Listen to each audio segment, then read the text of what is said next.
If you want to connect your Motorola Edge 70 Fusion to PC in order to transfer data, then in that case I can recommend you using a USB cable, and then you can just simply connect your phone to your computer via USB cable. There is also the Smart Connect app that you can find in the Moto folder over here, which technically should allow you to connect your phone to your computer even wirelessly. However, unfortunately, I cannot recommend this app because it never works for me. I'm not sure why. I tried everything and it just simply doesn't work for me.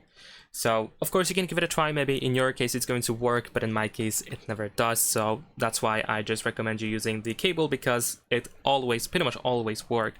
Now, once you connect the USB cable, and once you connect your phone to your computer, you might need to go to notifications, and unfortunately I missed the pop-up that was there. But essentially we need to find this notification over here, charging this device via USB. So we're gonna tap on this notification. Let's see if I can actually tap on it. There we go.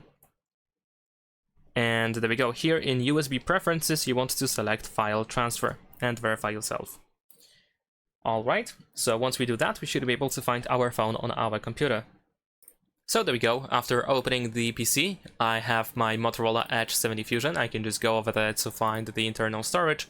Of course, I should be able to find all my photos and videos, all images. I can find music and all audio files, documents, and so on and so forth.